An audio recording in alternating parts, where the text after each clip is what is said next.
Hello students, I am doctor Vinod Kamle. मैंने आपको previous video में बताया था कि मॉड्यूल नंबर 2 और मॉड्यूल नंबर 3 इसके अंदर हम लोग मार्केटिंग मिक्स मतलब 4 पीस के बारे में पढ़ने वाले हैं। जहाँ पे ये मॉड्यूल नंबर 2 के अंदर हम लोग प्रोडक्ट और प्राइस के रिलेटेड कुछ क्वेश्चंस देखेंगे और मॉड्यूल नंबर 3 के अंदर हम लोग प्रमोशन और प्लेस मतलब डिस्ट्रीब्यूशन के रिलेटेड कुछ क्वेश्चंस देखेंगे। तो ये 4 पीस जो होते हैं प्रोडक्ट, प्राइस, प्रमोशन और प्लेस, इसके बारे में हमने प्रीवियस वीडियो के अंदर देखा, जहां पे हमने मार्केटिंग मिक्स क्या होता है और मार्केटिंग मिक्स के ये 4 पीस जो होते हैं वो एलिमेंट्स हमने देखे थे। अभी हम लोग इस वीडियो से फर्स्ट पी के बारे में मतलब प्रोडक्ट के रिलेटेड कुछ क्वेश्चंस देखेंगे, जिसमें सबसे पहला क्वेश्चन है प्रोडक्ट डिसीजन एरिया। ना प्रोडक्ट डिसीजन एरिया का मतलब क्या होता है कि कोई भी मार्केटर जब प्रोडक्ट को डेवलप करता है तो उसके पहले उसको क्या क्या चीजों को डिसाइड करना पड़ता है। तो उन सब चीजों को हम लोग यहाँ पे प्रोडक्ट डिसीजन एरिया बोलेंगे, जिसमें सबसे पहले मार्केटर को सोचना पड़ता है प्रोडक्ट की क्वालिटी के बारे में। ना बेसिकली क्वालिटी क्या होता है, तो क्वालिटी मतलब प्रोडक्ट की ड्यूरेबिलिटी, क्वालिटी मतलब प्रोडक्ट की यूटिलिटी और क्वालिटी मतलब प्रोडक्ट की प्योरिटी। सो प्रोडक्ट अगर आपका ड्यूरेबल है, प्रोडक्ट की आपकी यूटिलिटी काफी अच्छी है और आपका प्रोडक्ट अगर प्योर है मतलब उसके अंदर कोई भी मिलावट नहीं है, तो हम लोग क्या बोलेंगे, वो प्रोडक्ट की क्वालिटी अच्छी है। सो बेसिकली प्रोडक्ट की क्वालिटी जो होती है वो मार्केटर के लिए काफी इंपॉर्टेंट डिसीजन होता है, बिकॉज क्वालिटी के बारे में आजकल कस्टमर जो काफी ज्यादा अवेयर हो चुके हैं।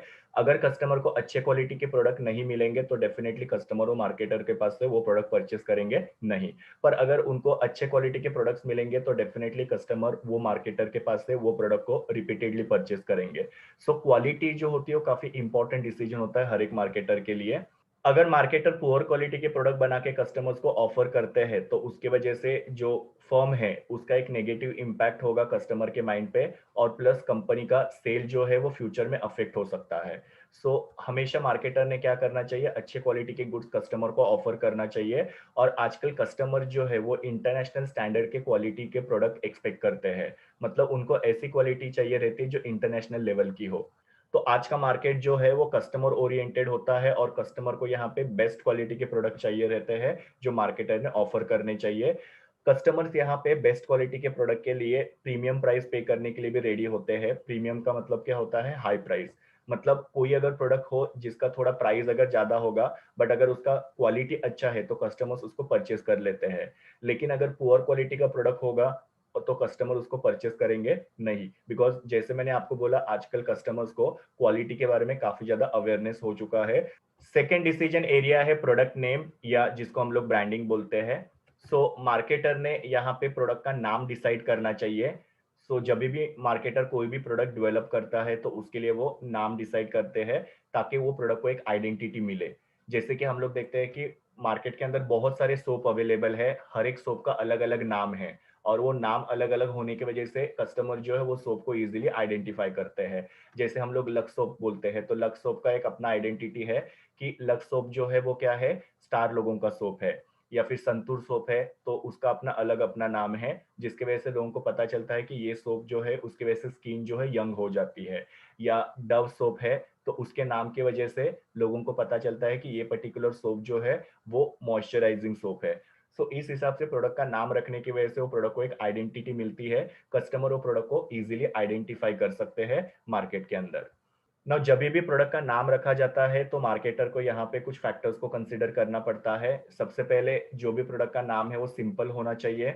दूसरा, प्रोडक्ट का नाम जो है वो इजी टू प्रोनाउंस और रिकलेक्ट होना चाहिए, मतलब वो प्रोडक्ट का नाम जो है वो कस्टमर्स को प्रॉपरली बोलने आना चाहिए। कोई भी ऐसा नाम नहीं रखना चाहिए जो कस्टमर्स को प्रोनाउंस करने के लिए या बोलने के लिए काफी डिफिकल्ट जा रहा है। और वो कस्टमर को नाम जो है रिकलेक्ट होना चाहिए, रिकलेक्ट मतलब उनके मेमोरी में वो नाम रहना चाहिए। फिर प्रोडक्ट का नाम जो है डिफरेंट होना चाहिए, मतलब यूनिक होना चाहिए। दो प्रोडक्ट के नाम सेम नहीं रखे जा सकते हैं। और एक इंपॉर्टेंट चीज ये है कि प्रोडक्ट का नाम जो है वो प्रोडक्ट के कैटेगरी को कन्वे करना चाहिए, मतलब वो प्रोडक्ट किस टाइप का है वो प्रोडक्ट के नाम से पता चलना चाहिए। तो ये सारे फैक्टर्स को यहाँ पे मार्केटर ने कंसिडर करना चाहिए जब भी वो अपने ब्रांड का नाम डिसाइड करते हैं। अभी जब भी मार्केटर्स अपने प्रोडक्ट का नाम डिसाइड करते हैं तो हर एक का अपना अलग अलग स्ट्रेटेजी होता है। कुछ मार्केटर जो होते हैं वो इंडिविजुअल ब्रांड को इंडिविजुअल नाम देते हैं, मतलब हर एक प्रोडक्ट को वो अलग अलग नाम देंगे। जैसे आप लोग यहाँ पे देख रहे हो डव, लाइफ बॉय, लक्स, ये हर एक प्रोडक्ट को अलग अलग नाम दिया है। या कभी कभी क्या हो सकता है कि कुछ मार्केटर जो होते हैं वो अपने प्रोडक्ट को कॉर्पोरेट नेम देते हैं। जैसे आप टाटा का एग्जाम्पल दे सकते हो। टाटा ये कंपनी का नाम है, तो वो सेम नेम वो लोग क्या करते हैं प्रोडक्ट के लिए यूज करते हैं, जैसे टाटा इंडिका, टाटा क्रोमा, टाटा टी, टाटा मोटर्स। तो इस हिसाब से वो लोग क्या कर रहे हैं, कॉर्पोरेट नेम वो प्रोडक्ट को दे रहे हैं।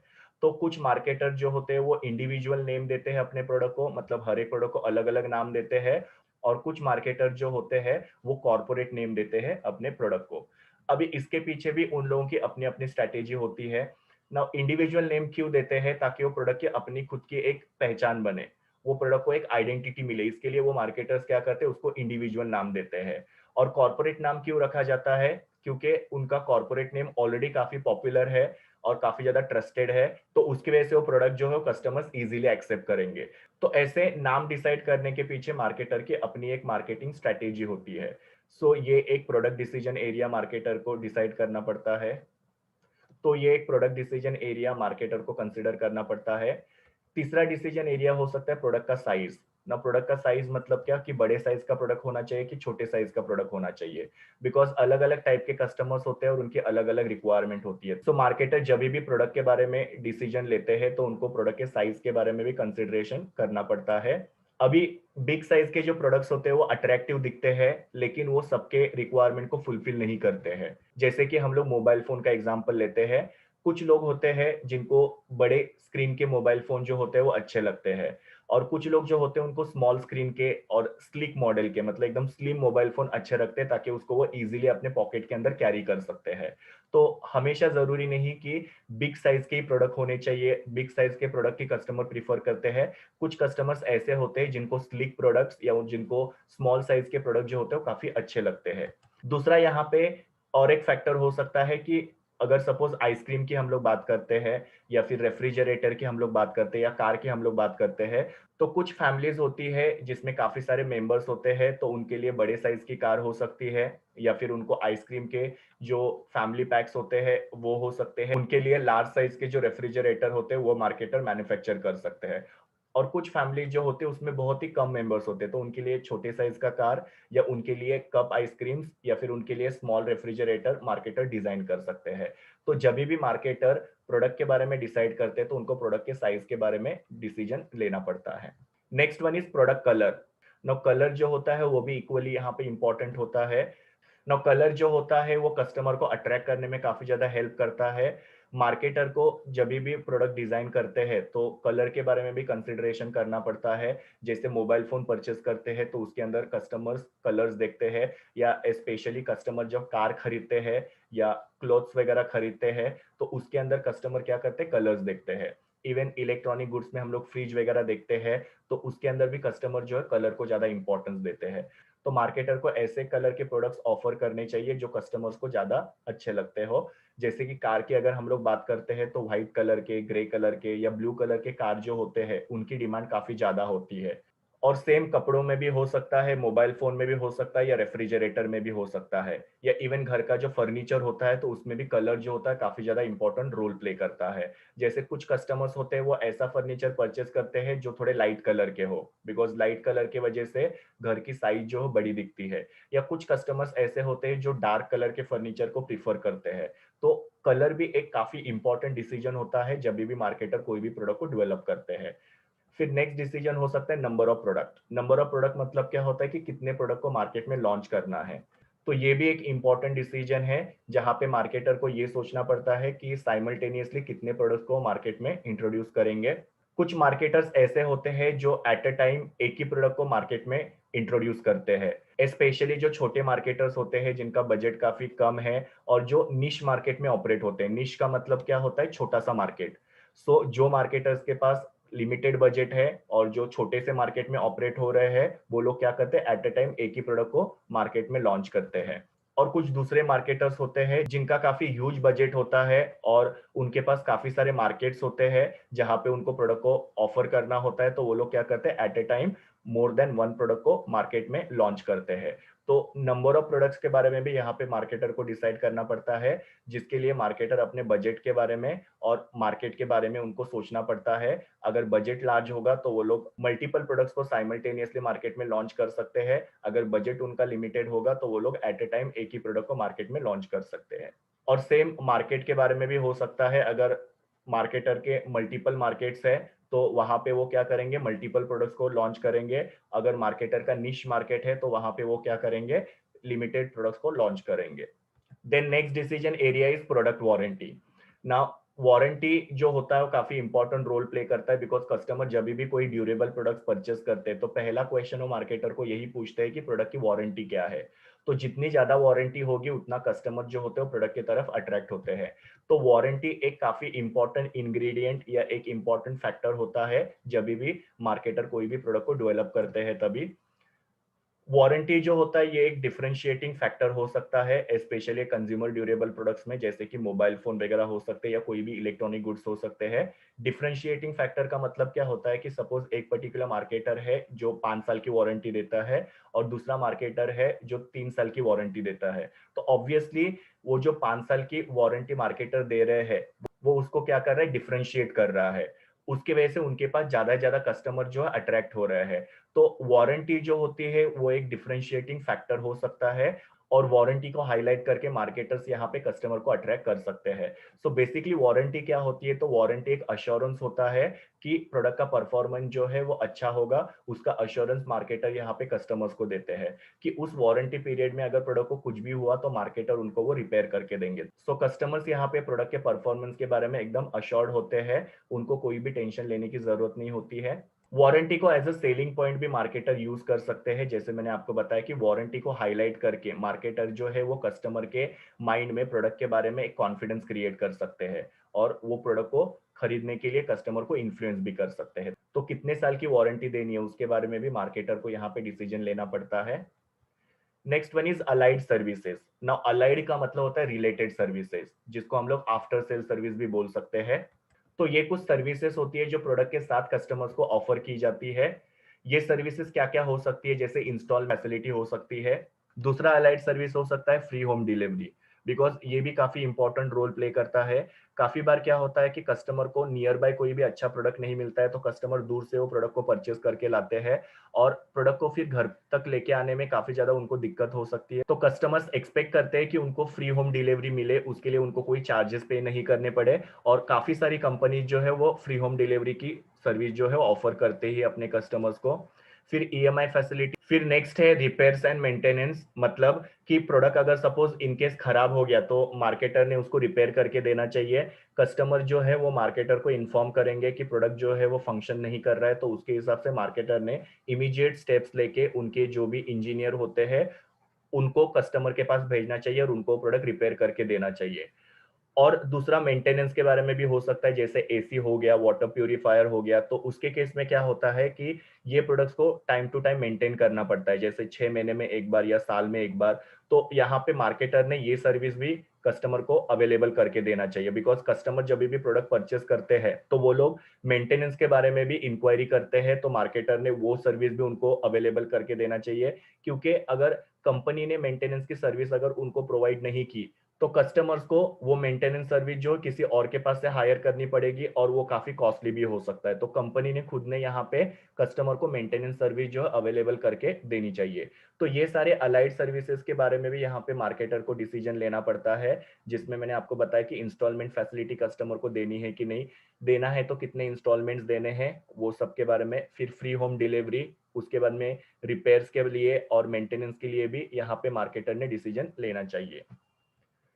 Then next decision area is product packaging.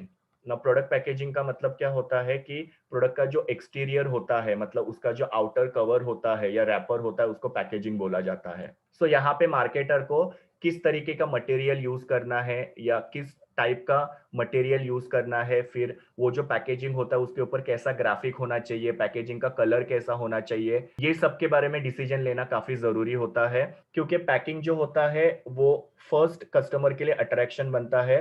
क्योंकि कस्टमर जब प्रोडक्ट को देखते हैं तो पहले वो पैकेजिंग को देखते हैं। अगर पैकेजिंग अट्रैक्टिव होगा तो कस्टमर वो प्रोडक्ट को ट्राई करने के बारे में सोचते हैं। तो मार्केटर को यहाँ पे सोचना पड़ेगा कि पैकेजिंग जो है उसके ऊपर कैसा ग्राफिक होना चाहिए, मतलब क्या उसके ऊपर हम लोग को पिक्चर्स दिखाने हैं, उसके ऊपर क्या-क्या इन्फॉर्मेशन होना चाहिए, पैकेजिंग का कलर कैसा होना चाहिए ताकि कस्टमर जो है वो ईज़िली अट्रैक्ट हो। जैसे हम लोग देख सकते हैं यहाँ पे बालाजी का ये पैकिंग काफ़ी अट्रैक्टिव लग रहा है, या आप लोग कैडबरी डेयरी मिल्क का पैकिंग देख सकते हो, वो जो डार्क पर्पल कलर होता है, फिर उसके ऊपर जो ग्राफिक वगैरह चॉकलेट का दिखाते हैं, वो काफ़ी अट्रैक्टिव होता है। फिर बाद में गार्नियर के प्रोडक्ट्स आप लोग देखते हो, लाइट येलो कलर का होता है जो काफ़ी फैसिनेटिंग होता है कस्टमर्स के लिए। फिर बाद में हम लोग मेडिसिन्स वगैरह परचेज़ करते हैं, तो उसका मटेरियल जो होता है वो अलग टाइप का होता है। हम लोग टेलीविजन्स वगैरह परचेज़ करते हैं, तो उसका जो पैकिंग होता है, उसके अंदर वो कुशन बैग होता है या थर्माकोल वगैरह होता है, ताकि वो काँच की जो चीज़ें हैं या फिर वो जो डेलिकेट चीज़ें हैं, वो किसी भी तरीके से क्रैक नहीं हो। तो यहाँ पे मार्केटर को किस तरीके का मटेरियल पैकिंग के लिए यूज़ करना है, उसके ऊपर कैसा ग्राफिक होना चाहिए, कैसा कलर होना चाहिए, ये सब चीज़ों के बारे में डिसीजन लेना काफ़ी ज़रूरी होता है, बिकॉज़ पैकेजिंग फर्स्ट अट्रैक्शन होता है प्रोडक्ट की तरफ, जभी भी कस्टमर कोई भी प्रोडक्ट को देखते हैं तभी। Then next one is product labelling. Now packaging और प्रोडक्ट लेबलिंग में फर्क होता है। पैकेजिंग का मतलब क्या होता है, प्रोडक्ट के ऊपर जो रैपर होता है या जिसके अंदर प्रोडक्ट को रैप किया जाता है या जिसके अंदर प्रोडक्ट को रखा जाता है, उसको पैकेजिंग बोला जाता है। और प्रोडक्ट के ऊपर या पैकेजिंग के ऊपर जो डिटेल्स लिखे रहते हैं प्रोडक्ट के बारे में, उसको प्रोडक्ट लेबलिंग बोलते हैं। सो लेबलिंग जो होता है वो पैकेज के ऊपर जो रिटर्न इन्फॉर्मेशन होता है उसको लेबलिंग बोला जाता है। नाउ लेबलिंग के थ्रू पैकेज के ऊपर कौन सी इन्फॉर्मेशन लिखी रहती है, तो उसके ऊपर प्रोडक्ट का नाम और प्रोडक्ट का प्राइस होता है। जैसे आप लोग यहाँ पे देख सकते हो कि नेस्कैफे का यहाँ पे नाम लिखा हुआ है, तो ये उसका क्या है, लेबलिंग है। फिर बाद में उसको अगर हम लोग टर्न करेंगे तो वहाँ पे उसका प्राइस भी लिखा रहेगा। फिर वो प्रोडक्ट कब मैन्युफैक्चर किया था, उसका डेट और एक्सपायरी डेट जो होता है वो मेंशन किया रहता है। उसके बाद में प्रोडक्ट में क्या-क्या इंग्रीडिएंट्स यूज़ किए हैं, ये भी मेंशन करना पड़ता है, बिकॉज़ आजकल कस्टमर जो भी प्रोडक्ट परचेज़ करते हैं, तो पहले उसके इंग्रीडिएंट्स को भी वो लोग पढ़ते हैं और उसके बाद में वो इंग्रीडिएंट्स उनको ठीक लगे तो प्रोडक्ट को परचेज़ करते हैं। इवन गवर्नमेंट ने मार्केटर्स को डायरेक्शंस दिए हैं कि जो भी प्रोडक्ट होता है उसके ऊपर प्रोडक्ट के इंग्रीडिएंट्स मेंशन करना ज़रूरी होता है। तो मोस्ट ऑफ द प्रोडक्ट्स आप लोग देखोगे, उसके पैकेज के ऊपर इंग्रीडिएंट जो होते हैं वो मेंशन किए रहते हैं। फिर बाद में instruction to use the product, product को किस तरीके से यूज करना है। जैसे हमने कॉफी परचेज किया तो कॉफी को किस तरीके से यूज करना है, या हमने कोई भी छोटा मोटा मशीन वगैरह परचेज किया या कोई भी हम लोग ने दवाई परचेज की, तो उसको किस तरीके से यूज करना है या किस तरीके से कंज्यूम करना है, उसका इंस्ट्रक्शन जो होता है वो उसके पैकेज के ऊपर लेबलिंग के फॉर्म में लिखा रहता है। फिर प्रोडक्ट का वेट कितना है, प्रोडक्ट की क्वांटिटी कितनी है, वो भी वहां पे क्लियरली मेंशन की रहती है। और उसी के साथ-साथ दूसरी जो ज़रूरी इन्फॉर्मेशन होती है, वो भी वहाँ पे लिखी रहती है। तो ये सबको यहाँ पे लेबलिंग बोला जाता है। तो लेबलिंग जो होता है, वो पैकेज के ऊपर जो भी रिटर्न इन्फॉर्मेशन होता है, उसको लेबलिंग बोला जाता है। Then next area is product pricing.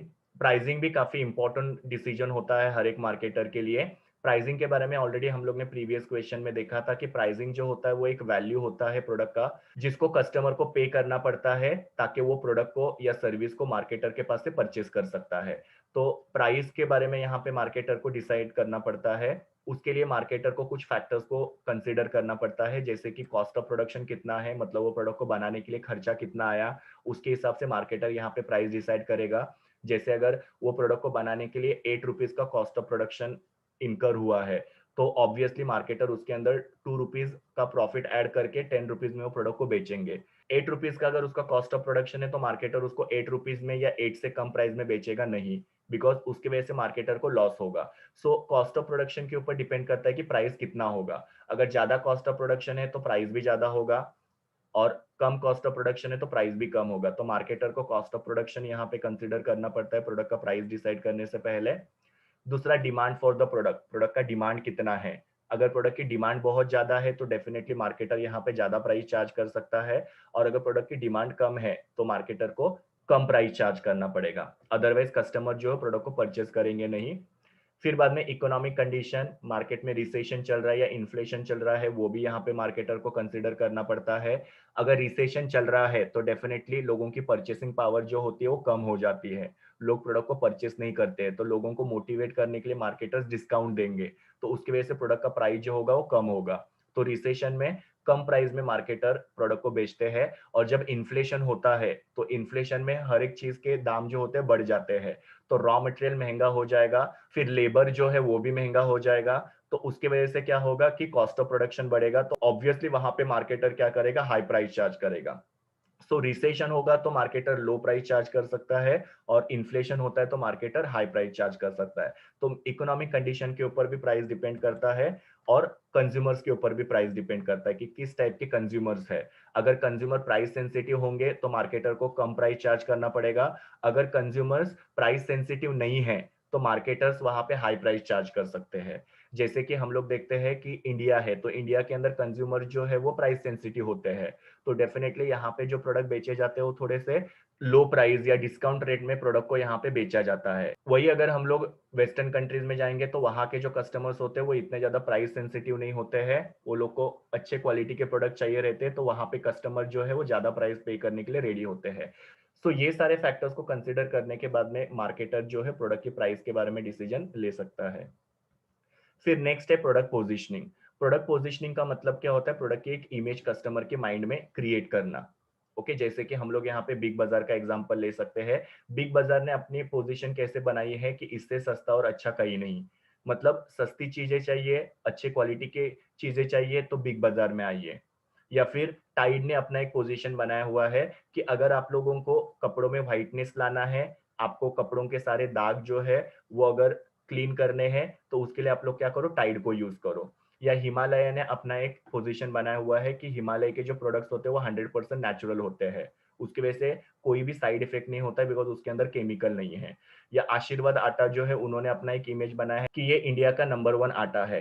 तो इस हिसाब से कंपनीज क्या कर रही है, अपने ब्रांड के बारे में कंज्यूमर के माइंड में एक पोजीशन ऑक्यूपाई कर रही है या एक इमेज बना रही है, उसको प्रोडक्ट पोजीशनिंग बोलते हैं। सो प्रोडक्ट पोजीशनिंग के वजह से क्या होता है कि आपका प्रोडक्ट जो है वो दूसरों के प्रोडक्ट के कंपेयर में अलग दिखता है, सो उसको ही यहाँ पे डिस्टिंग्विश बोला जाता है। सो कॉम्पिटिटर से आप आपके प्रोडक्ट को डिस्टिंग्विश दिखाने की कोशिश करते हो, और कस्टमर के माइंड में आप आपके प्रोडक्ट की इमेज जो है वो ऑक्यूपाई करते हो, that is called as product positioning. So यहाँ पे अलग अलग तरीके से मार्केटर जो है अपनी प्रोडक्ट पोजीशनिंग क्रिएट कर सकते हैं, जिसमें प्रोडक्ट की क्वालिटी और प्राइस को हाईलाइट करके अपनी पोजीशनिंग क्रिएट कर सकते हैं। जैसे मैंने आपको बिग बाजार का एग्जांपल दिया, या फिर आप लोग अमेजोन का एग्जांपल दे सकते हो, डीमार्ट का एग्जांपल दे सकते हो। ये जो कंपनीज है वो क्या करते हैं, प्राइस को और क्वालिटी को दिखा के अपनी पोजीशन क्रिएट करते हैं। मतलब वहां पे वो लोग सस्ते दाम में प्रोडक्ट को बेचते हैं और अच्छे क्वालिटी के गुड्स बेचते हैं, तो उन्होंने अपनी इमेज जो है वो प्राइस और क्वालिटी के बेसिस पे क्रिएट की है, तो उसको हम लोग क्या बोलेंगे, positioning on the basis of price and quality.